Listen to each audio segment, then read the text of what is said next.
Hábitos atómicos. Introducción. Mi historia. El último día de mi primer año de bachillerato, un bat de béisbol me golpeó en pleno rostro. Uno de mis compañeros intentó hacer un movimiento largo para pegarle a la pelota, pero el bat se le resbaló y voló hacia mí antes de golpearme directamente entre los ojos. No conservo el recuerdo del momento justo del impacto. El bate me aplastó la cara de tal manera que la nariz se me convirtió en una especie de letra o distorsionada. El golpe literalmente provocó que el tejido blando de mi cerebro se incrustara en la pared posterior del cráneo. De inmediato mi cerebro comenzó a inflamarse como una ola expansiva que recorrió el interior de mi cabeza. Una fracción de segundo bastó para que yo terminara con la nariz rota, con fracturas múltiples en el cráneo y con las cuencas de los ojos hechas añicos. Cuando abrí los ojos, pude ver a la gente a mi alrededor mirándome fijamente y corriendo a ayudarme. Dirigí la mirada hacia abajo y me di cuenta de las manchas rojas en mi ropa. Uno de mis compañeros se quitó la playera y me la pasó. La usé para bloquear el chorro de sangre que se me escurría de la nariz fracturada. Conmocionado y confuso, no era capaz de darme cuenta de la seriedad de mi accidente. El maestro me rodeó los hombros con el brazo y comenzamos a caminar lentamente por el largo camino que conducía a la enfermería escolar. Cruzamos el campo de béisbol, bajamos la colina y volvimos a entrar a la escuela. Había varias manos tocando mis costados y sosteniéndome. Nadie parecía darse cuenta de que cada minuto era importante. Cuando llegamos a la enfermería, la enfermera me hizo una serie de preguntas. ¿En qué año estamos? En 1998, respondí. En realidad se trataba del año 2002. ¿Quién es el presidente de los Estados Unidos? Bill Clinton, dije. La respuesta correcta era George Bush. ¿Cómo se llama tu mamá? Dudé. Pasaron 10 segundos. Patty, dije tranquilamente, sin darme cuenta de que me había tomado 10 segundos recordar el nombre de mi madre. Esa es la última pregunta que recuerdo.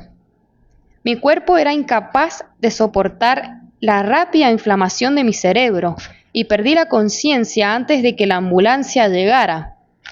Minutos después, la ambulancia me sacaba de la escuela en dirección al hospital local. Poco después de llegar al hospital, mi cuerpo comenzó a colapsar. Estaba luchando por realizar las funciones más básicas, como tragar y respirar. Sufrí la primera convulsión de ese día. Después dejé de respirar por completo. Mientras los doctores se apuraban a suministrarme oxígeno, tomaron la decisión de llevarme a otro hospital que contara con el equipo necesario para controlar una situación tan delicada. De inmediato solicitaron un helicóptero que me trasladara a un hospital mejor equipado, en Cincinnati.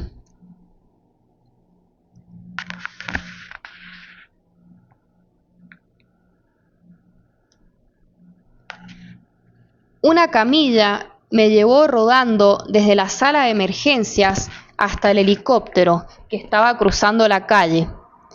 La camilla se sacudía conforme avanzaba en el accidentado pavimento de la calle, mientras una enfermera bombeaba oxígeno de forma manual hasta mis pulmones.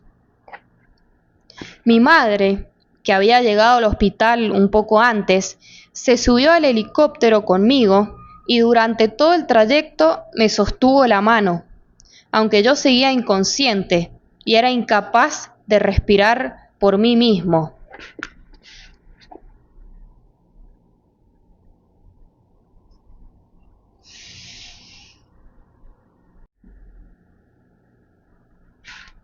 Mientras mi madre viajaba conmigo en el helicóptero, mi padre fue a casa a ver cómo estaban mi hermana y mi hermano y a comunicarles las malas noticias. Tuvo que esforzarse para contener las lágrimas cuando le explicó a mi hermana que no podría asistir a su graduación de bachillerato, que sería esa misma noche. Después de encargar a mis hermanos con amigos y familiares, manejó hasta Cincinnati para encontrarse con mi madre en el hospital.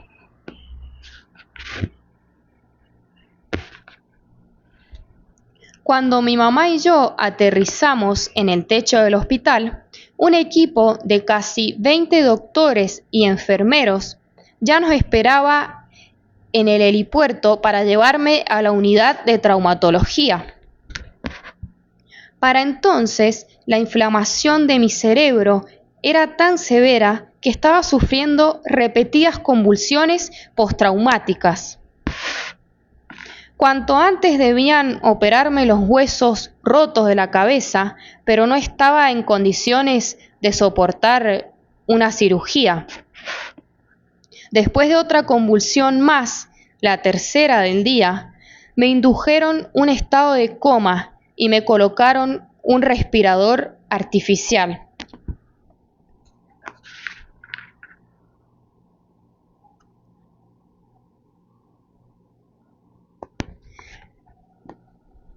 El hospital donde estábamos no le resultaba extraño a mis padres. 10 años antes habían entrado al mismo edificio después de que mi hermana fue diagnosticada con leucemia a los 3 años. Por entonces yo tenía 5 años y mi hermano tan solo 6 meses. Después de 2 años y medio de tratamientos de quimioterapia, punciones espinales y biopsias de médula espinal, mi hermana menor por fin salió del hospital contenta, sana y sin cáncer. Ahora, después de 10 años de vida normal, mis padres se encontraban de nuevo en el mismo lugar, pero con otro de sus hijos.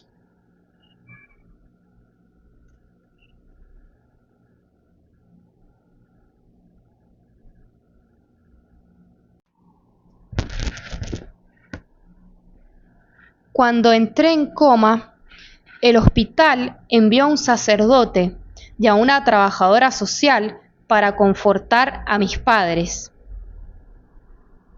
Se trataba del mismo sacerdote que habían conocido una década antes, el día que se enteraron de que mi hermana tenía cáncer.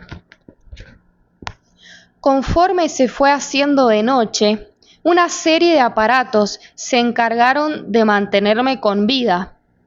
Mis padres pasaron la noche en una colchoneta del hospital con gran inquietud. Por momentos caían rendidos de cansancio para enseguida despertar llenos de preocupación. Tiempo después, mi madre me contó que esa había sido una de las peores noches de su vida.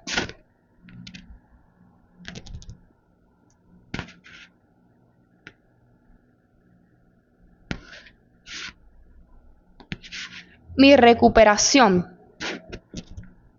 Afortunadamente, a la mañana siguiente, mi respiración se había normalizado a tal punto que los doctores se sintieron confiados de sacarme del coma inducido. Cuando por fin recuperé la conciencia, descubrí que había perdido el sentido del olfato. Para hacer una prueba, una enfermera me pidió que me sonara la nariz y que a continuación olfateara un jugo de manzana. Mi sentido del olfato regresó, pero el hecho de sonarme provocó que el aire pasara a través de las fracturas que tenía en la cuenca del ojo, lo cual empujó el globo ocular izquierdo hacia afuera. El globo quedó salido de la cuenca, sostenido apenas por el párpado y el nervio óptico que lo unía a mi cerebro. El oftalmólogo afirmó que mi ojo gradualmente volvería a su sitio conforme el aire saliera de la cuenca, pero le era imposible determinar cuánto tiempo le tomaría recuperar su posición normal. Me habían programado para una cirugía una semana después para darme un poco más de tiempo para recuperarme.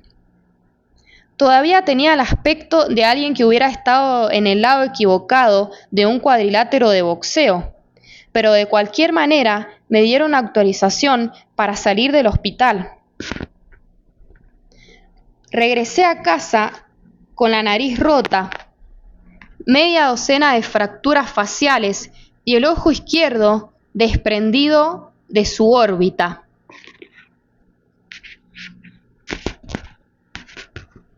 Los meses siguientes fueron muy duros. Tenía la impresión de que todo en mi vida había sido puesto en pausa.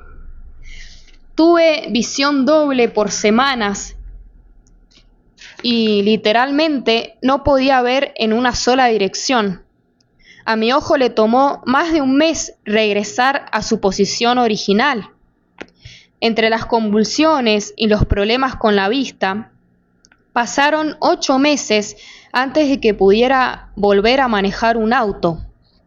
En las sesiones de terapia física tuve que practicar patrones motores básicos como caminar en línea recta. Estaba determinado a no permitir que mis heridas me doblegaran, pero debo admitir que en más de una ocasión me sentí deprimido y abrumado.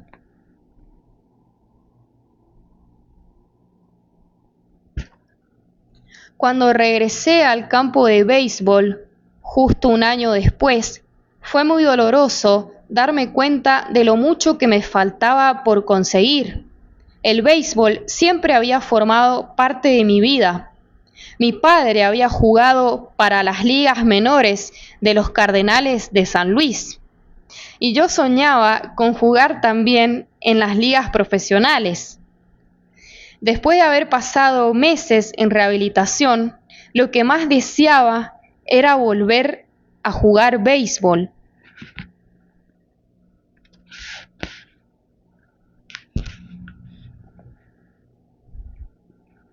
Pero mi regreso al campo no se dio de buena manera. Cuando comenzó la temporada, fui el único jugador de segundo grado que no pasó a formar parte del equipo principal de la escuela. Por el contrario, fui relegado a formar parte del equipo de primer grado.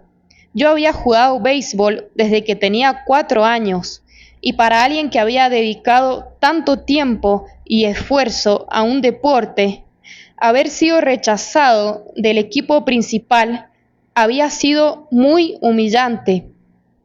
Recuerdo con nitidez el día en que me comunicaron la noticia. Me senté en mi auto y lloré mientras desesperadamente recorría con la mano el cuadrante de la radio para encontrar una melodía que me hiciera sentir mejor. Después de un año de inseguridades, cuando ya había llegado al 3er grado de bachillerato, logré ser admitido en el equipo principal de la escuela. Sin embargo, casi nunca pude entrar al campo de juego. Jugué 11 entradas en la temporada, lo cual apenas equivale a un juego completo.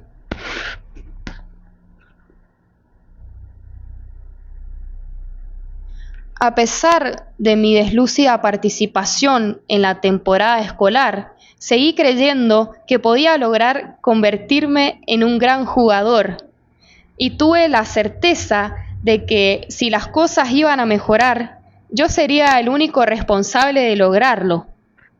El momento decisivo llegó 2 años después de mi accidente, cuando entré a la Universidad Denison. Se trataba de un nuevo comienzo, y la universidad era el lugar donde descubriría el poder de los pequeños hábitos.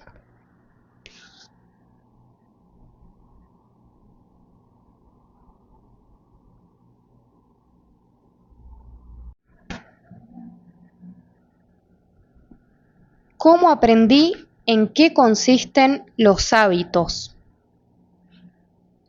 Inscribirme a Denison fue una de las mejores decisiones de mi vida. Me gané un lugar en el equipo de béisbol, y aunque estaba en el último lugar de la lista porque era un novato, realmente estaba emocionado por haberlo conseguido. A pesar del caos que habían sido mis años de bachillerato, había logrado convertirme en atleta universitario. Aunque ya había sido admitido en el equipo, los entrenamientos no iban a comenzar pronto, así que decidí dedicar el tiempo a ordenar mi vida. Mientras mis compañeros se desvelaban jugando videojuegos, yo desarrollé buenos hábitos de sueño y todas las noches me iba a dormir temprano. En el desordenado mundo del dormitorio universitario, yo me propuse mantener mi habitación limpia y ordenada. Estas mejoras no eran muy significativas, pero me hacían sentir que tenía control sobre mi vida. Comencé a sentirme seguro nuevamente y a creer en mí. Esta sensación de seguridad que iba en aumento se reflejó en mi desempeño escolar. Conforme mejoré mis hábitos de estudio, logré un promedio de 10 durante todo el primer año. Un hábito es una rutina o conducta que se practica con regularidad y, en muchos casos, de manera automática. A medida que pasaban los semestres, acumulé pequeños hábitos que repetía de manera consistente y que eventualmente me llevaron a conseguir resultados que ni siquiera hubiera podido imaginar cuando entré a la universidad. Por ejemplo, por primera vez en mi vida adquirí el hábito de levantar pesas varias veces a la semana. Durante los siguientes años, con mi estatura de 1,95 m, logré pasar de 78 kilos a 90 kilos de musculatura sin grasa.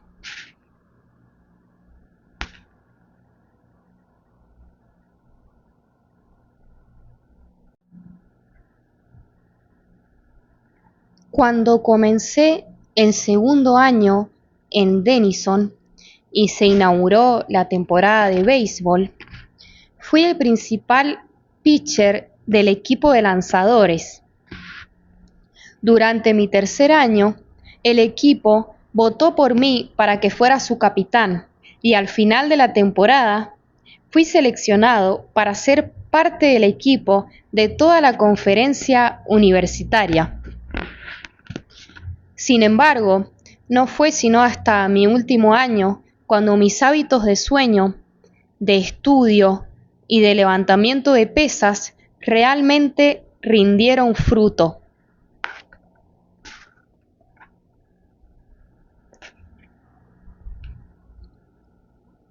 Seis años después de haber sido golpeado en el rostro por un bate, llevado en helicóptero a un hospital e inducido a un estado de coma, Fui seleccionado como el mejor atleta masculino de la Universidad de Denison. También fui nominado como parte del equipo Academic All-America del canal de televisión ESPN, un honor que está reservado únicamente a 33 jugadores de todo el país. Para el momento en que me gradué, había obtenido 8 récords universitarios en diferentes categorías y gané el más importante galardón académico de la universidad, la medalla del presidente.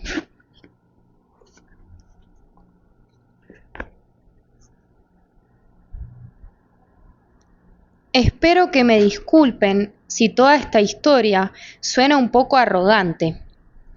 Para ser sincero, no hay nada de legendario en mi carrera como atleta y realmente nunca jugué de manera profesional. Sin embargo, si vuelvo la mirada hacia aquellos años, me doy cuenta de que logré algo que raramente se consigue. Desarrollé mi potencial y estoy convencido de que los conceptos que conforman este libro también pueden ayudarte a desarrollar tu propio potencial.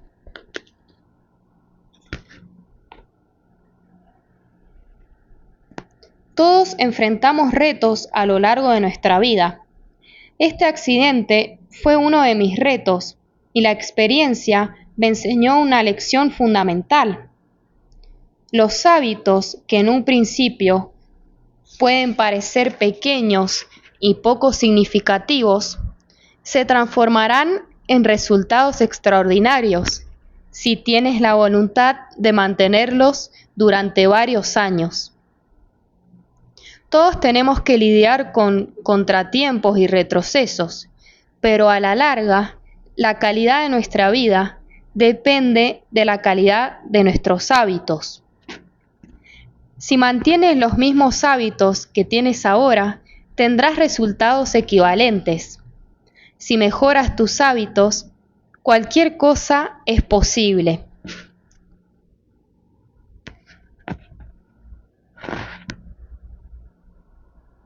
Probablemente existan personas capaces de alcanzar grandes logros de la noche a la mañana.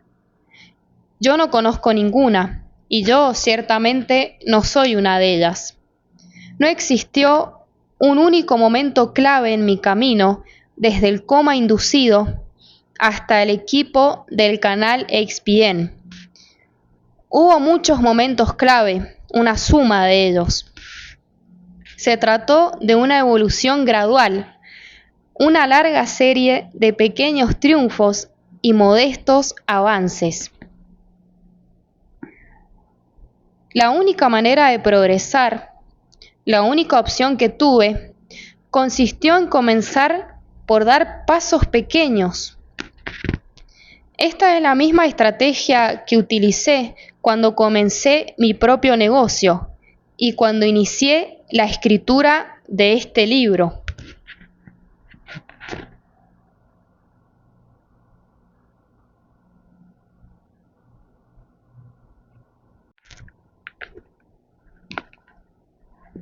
¿Cómo y por qué escribí este libro?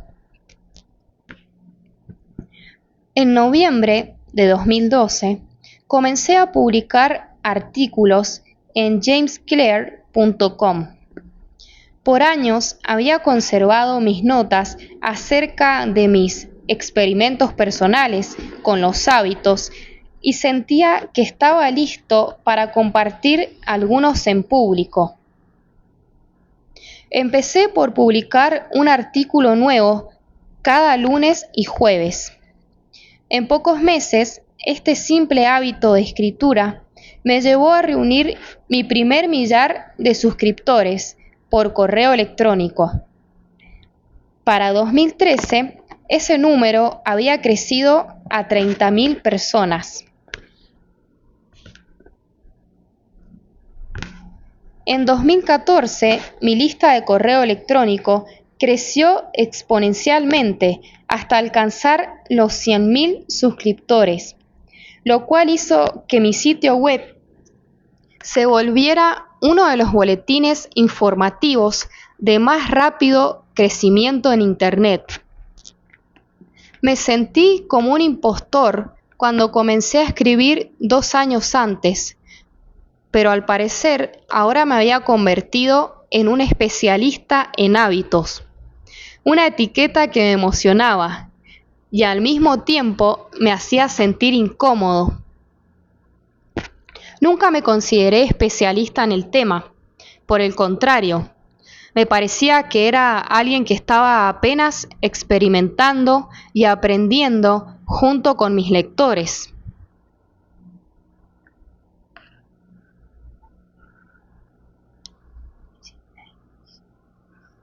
En 2015 alcancé los 200.000 suscriptores y firmé un contrato con Penguin Random House para empezar a escribir la versión en inglés del libro que estás leyendo ahora. Conforme el número de mis lectores creció, también lo hicieron mis oportunidades de negocios. Cada vez recibía más invitaciones a dar conferencias en importantes compañías acerca de la ciencia para desarrollar buenos hábitos, cambiar conductas y mantener una mejora continua.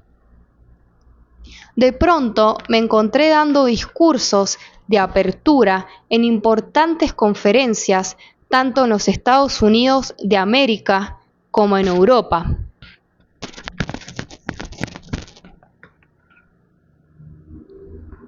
En 2016, mis artículos comenzaron a aparecer regularmente en publicaciones de gran prestigio como Time, Entrepreneur y Forbes. Increíblemente, mis textos fueron leídos por más de 8 millones de personas durante ese año. Entrenadores de equipos pertenecientes a la NFL, Liga Nacional de Fútbol, NBA, Asociación Nacional de Básquetbol, y MLB, Liga Mayor de Béisbol, empezaron a leer mi trabajo y a compartirlo con sus jugadores.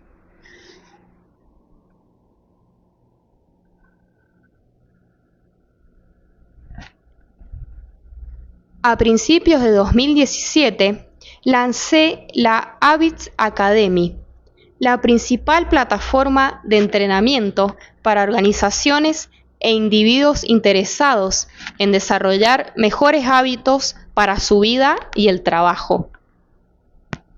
Compañías pertenecientes al grupo Fortune 500 y otras empresas emergentes empezaron a inscribir a sus ejecutivos y a sus equipos de capacitación.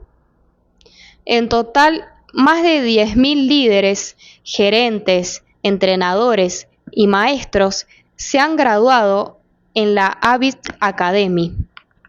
Trabajar con todas esas personas me ha enseñado mucho acerca de lo que hace que los hábitos se puedan aplicar en el mundo real.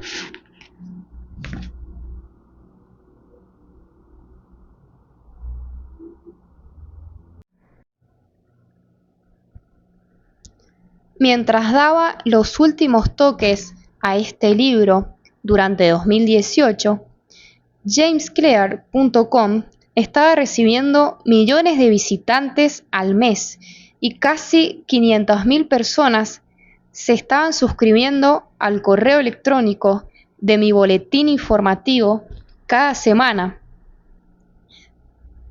Tal cantidad de suscriptores está tan lejos de las expectativas que tenía cuando inicié el sitio, que ni siquiera estoy seguro de lo que debo pensar acerca de él.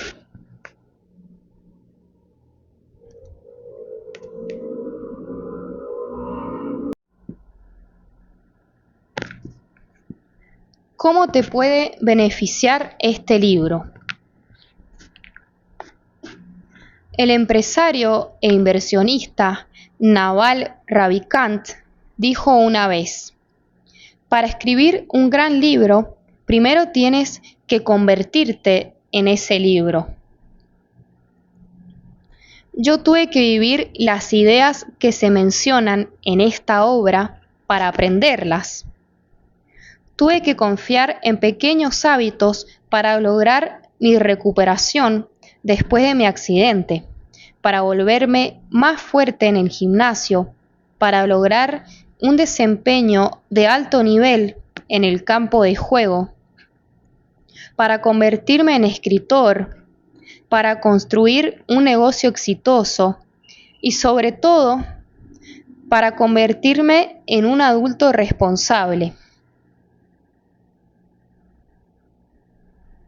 Los pequeños hábitos que cultivé me ayudaron a desarrollar todo mi potencial. Y dado que elegiste este libro, asumo que tú también quieres desarrollar todo tu potencial. En las siguientes páginas voy a compartir contigo un plan paso a paso para desarrollar mejores hábitos, no por unos cuantos días, sino para siempre. A pesar de que todo lo que aparece aquí tiene un sustento científico, no se trata de un trabajo académico de investigación. Este libro es en realidad un manual de instrucciones. Conforme explico la ciencia de cómo desarrollar y cambiar tus hábitos de una manera fácil de entender y de aplicar, vas a encontrar principalmente sabiduría y consejos prácticos.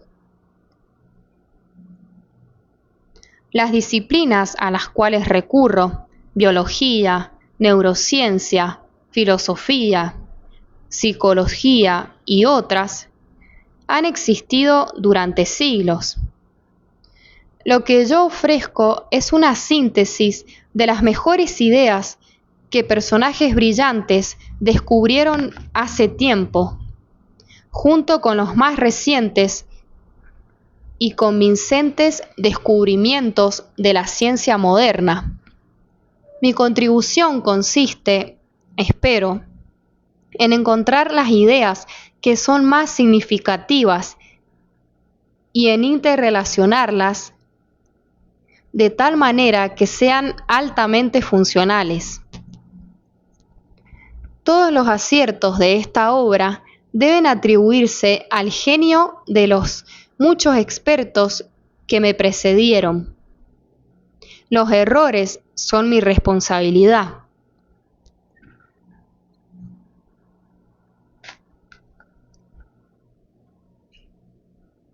La columna vertebral de este libro es mi método de 4 pasos para desarrollar hábitos: señal, anhelo, respuesta y recompensa, así como las 4 leyes para cambiar la conducta que se desprenden de ellos. Los lectores que cuenten con conocimientos de psicología tal vez encuentren similitudes entre estos términos y los que maneja la teoría del condicionamiento operante, con el cual Skinner proponía el ciclo: estímulo, respuesta y recompensa, y que recientemente se ha popularizado como señal, rutina y recompensa. En el libro El poder de los hábitos de Charles Duhigg.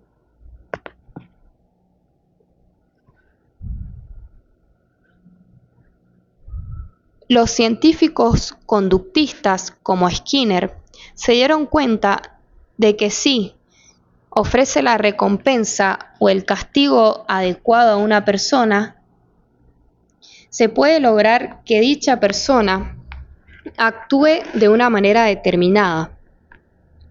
El modelo de Skinner hizo una excelente labor explicando cómo los estímulos externos influyen en nuestros hábitos. Sin embargo, no ofrece ninguna explicación respecto a la manera en que nuestros pensamientos, sentimientos y creencias influyen en nuestro comportamiento. Nuestros estados internos, al igual que nuestras emociones y nuestro humor, son también muy importantes.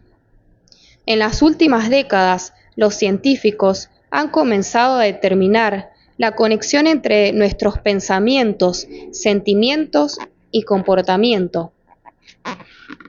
Estas investigaciones recientes también se incluyen en estas páginas. En suma, el marco de referencia que ofrezco es un modelo integrado por las teorías cognitivas y conductistas. Me parece que el mío es uno de los primeros modelos de conducta humana que de manera acuciosa da cuenta de la influencia tanto de los estímulos externos como de las emociones internas en nuestros hábitos. Quizá algunos de los términos que utilizo te resulten familiares, pero confío en que los detalles y las aplicaciones prácticas de mis 4 leyes del cambio de conducta te ofrecerán una nueva manera de concebir tus hábitos.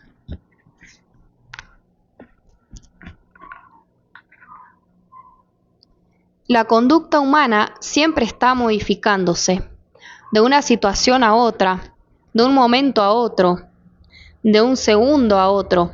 Pero este libro se trata justamente de aquello que no cambia. Es acerca de los fundamentos de la conducta humana, los principios perdurables de los que dependemos año tras año, las ideas fundamentales sobre las que cimentamos nuestros negocios, nuestra familia y nuestra vida.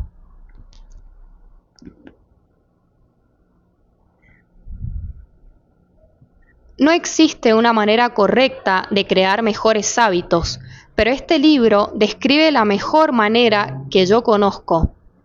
Se trata de un enfoque que resultará efectivo sin importar por dónde te dedicas a empezar o qué es lo que pretendas cambiar.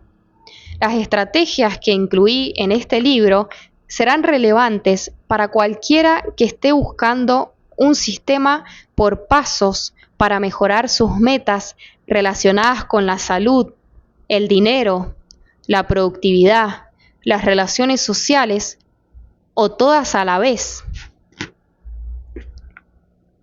Mientras el comportamiento humano esté involucrado, este libro puede servirte de guía.